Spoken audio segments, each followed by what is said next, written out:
Dealing with environmental concerns, Part 1.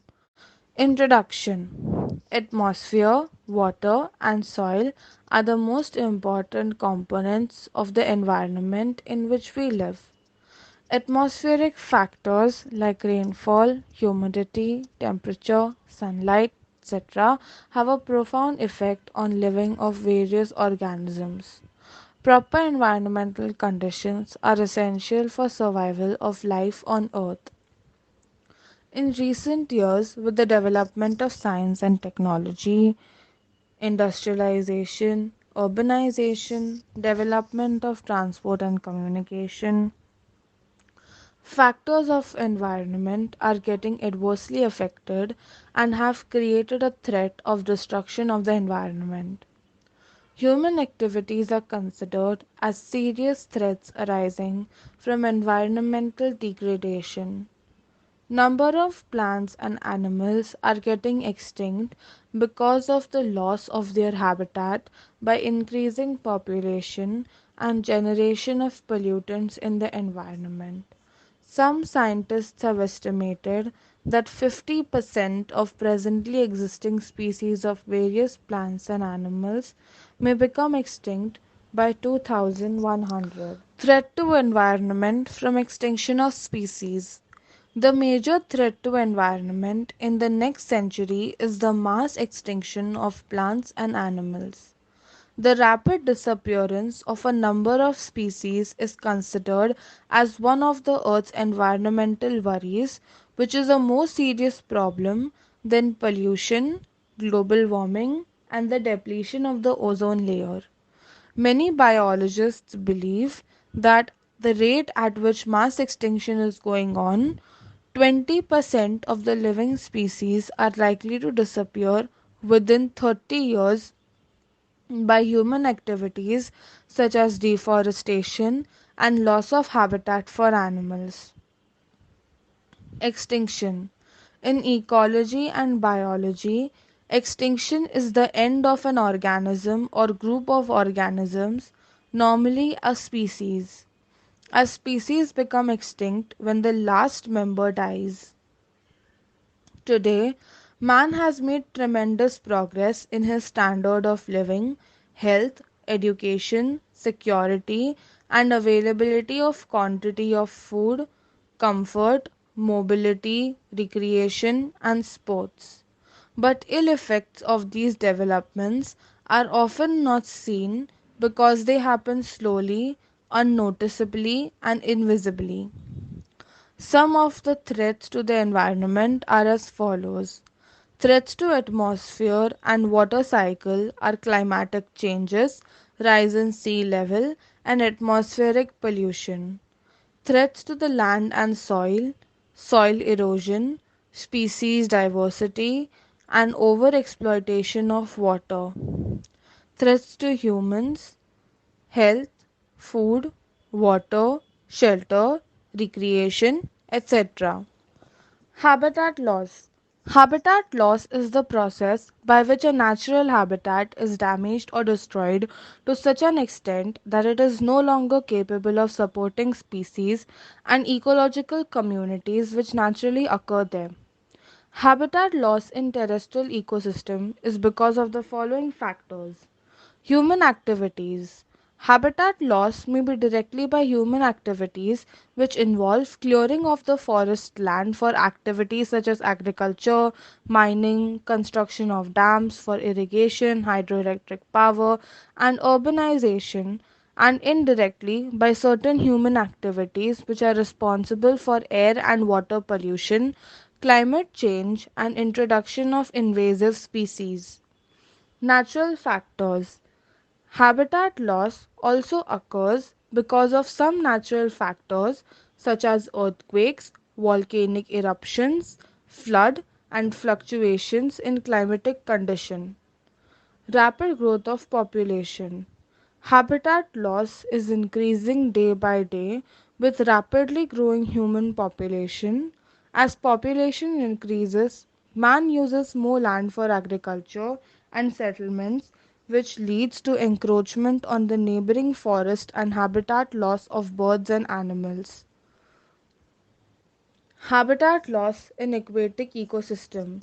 With the development of tourism facilities, causeways, construction of jetties, there is a direct loss of marine habitat. The habitats most affected are salt marsh and mangroves.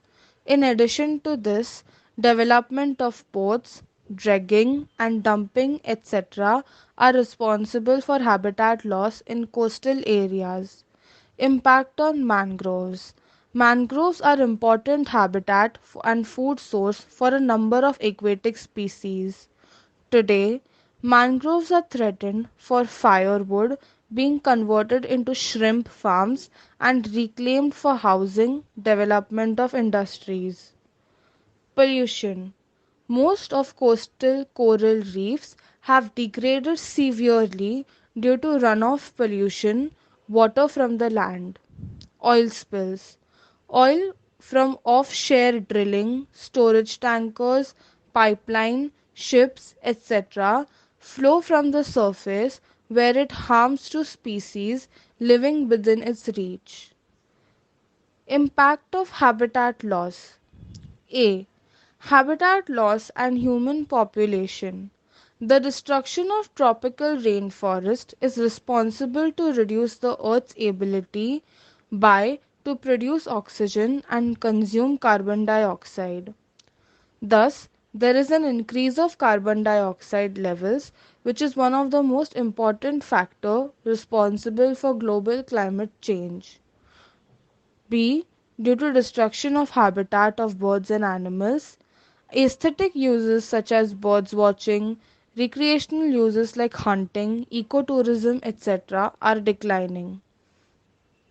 Habitat destruction has altered carbon, sulfur, and nitrogen cycle, which has increased the frequency and severity of acid rain and killing of fish in lakes and rivers.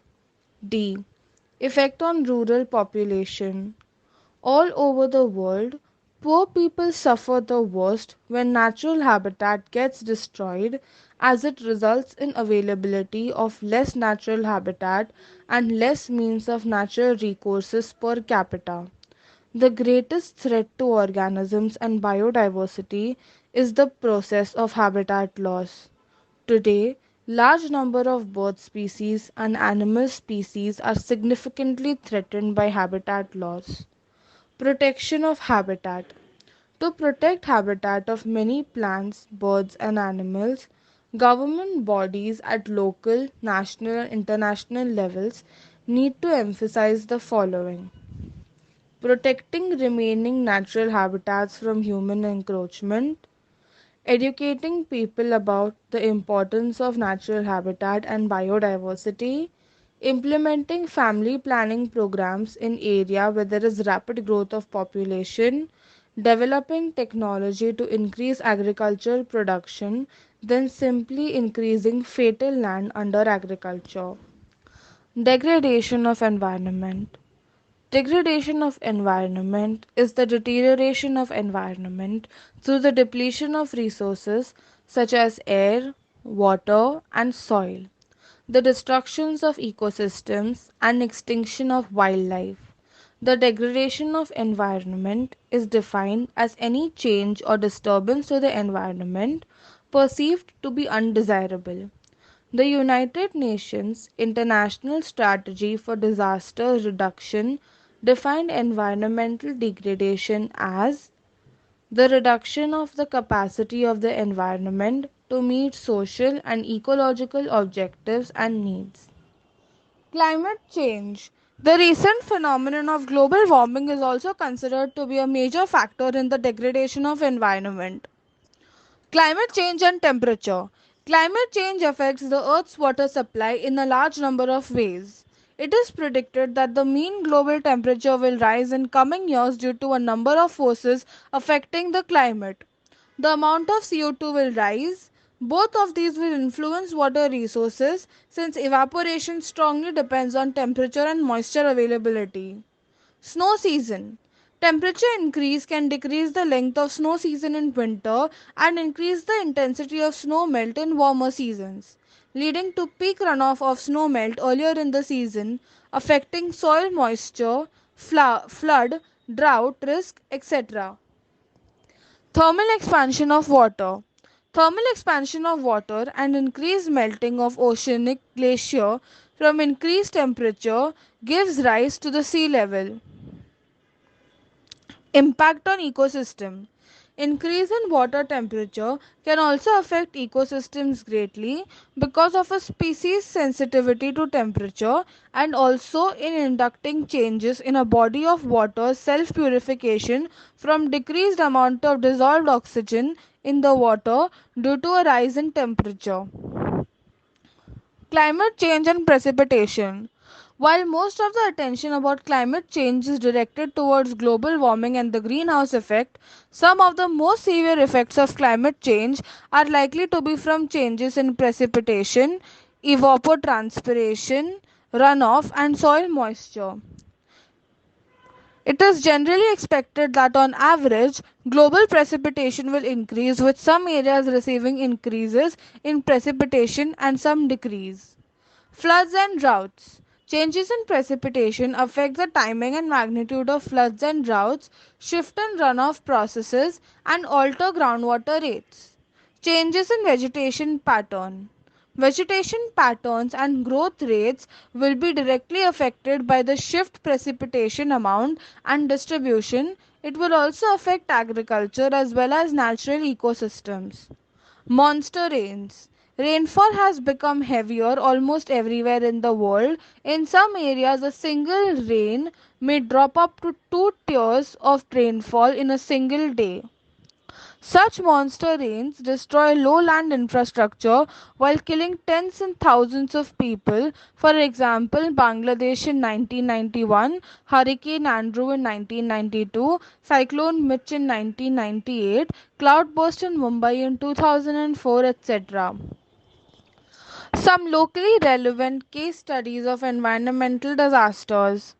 Mumbai Floods 2005. Large number of peoples were stranded on the roads, lost their homes, and many walked for long distances back home from work on 26th July 2005. The floods were caused by the eighth heaviest ever recorded 24 hours rainfall figure of 944 mm, which lashed the metropolis on 26 July 2005 and intermittently continued for the next day. 644 mm rain was received within 12 hours period between 8 am to 8 pm. Local train movement came to an halt by 2:30 pm due to the waterlogging on the tracks, due to which vehicular traffic intensity on roads increased. Waterlogging and submergence of certain low-lying pockets of the region such as Dharavi, Bandra Kurla complex, Chunabhatti, Chembur, Ghatkopar, Milan subway and sign either slowed down traffic in some areas or brought it to a grinding halt. With sudden rush of vehicles, after around 4 pm, it took about 4 hours for a best bus to reach from Churchgate to Mahim. The situation worsened when the cell phone network went down around 5 pm. Landlines of MTNL was also only partially functional. Adding to the chaos was the lack of public information. Radio stations and many television stations did not receive any weather warnings or alerts by the civic agencies. The Met Department blamed it on the lack of sophisticated weather radars, which would have given a 3 hours prior warning, which came due to high tides. The Powai Lake had started overflowing at 4 pm and discharged 5.95 million cubic meters of water into the Mithi River. The rainfall hydrographs of 26th and 27 July later revealed that two flood waves were generated in the streams and river basins of Mumbai, one between 2:30 and 8:30 pm, coinciding with the high tide period, and another between 8 and 10 pm. Normally, the second wave have harmlessly drained because of the prevalent low tide. But that did not happen because the accumulated water from the first flood wave had yet not flushed out effectively during the ebb period because of a choked drainage system. The result was that the flood situation kept on aggravating throughout the night. There was some relief in sight only when the second ebb period commenced at 6 p.m. on 28th July. Due to the submergence of the power stations and substations, suburban power supply was suspended from the evening on 26th July and it was restored only after waters receded. Thousands of school children were stranded due to flooding and could not reach home for up to 24 hours. The following 2 days were declared as school and college by the state government. The entire government machinery, along with the local offices of the MCGM, immediately got into action for the desired relief, rescue, thereafter in the mission for restoring the city to normality. Threat to public health. The rainwater caused the sewage system to overflow and all water lines were contaminated. The government ordered all societies to add chlorine to their water tanks while they decontaminated the water supply. Thousands of animal carcasses floated in the waters, raising the concerns about the possibility of disease. Reports in the media warned the threat of waterborne diseases, and hospitals and health centers geared up to distribute free medicines to check any outbreak. Fire at sea. While Mumbai was recovering from the onslaught of weather after the torrential rains on 26 July 2005, there was another disaster in the making. This was at the sea. It took place at 4:05 p.m. on 27th July at ONG's Bombay High North platform. Samudra Suraksha, a multi-purpose vessel, was sent to evacuate a sick employee from the platform. A vessel such as this, used usually for carrying out maintenance and repairs at the rigs, doesn't use an anchor to avoid causing damage to the underwater pipelines. Instead, it uses thrusters and reversers on either side for stabilizing the ship's position. This dynamic positioning arrangement of the thrusters and reversers computer controlled. The moment the captain of the ship realized that the vessel was loosening its position, he should have moved out immediately. However, at some stage there must have been human error, and therefore the captain could react. The vessel collided with the part of the structure, which unfortunately happened to be the main gas pipeline, causing a rupture. The frictional sparks that from flew off the ground. This ignited the gas from the pipeline.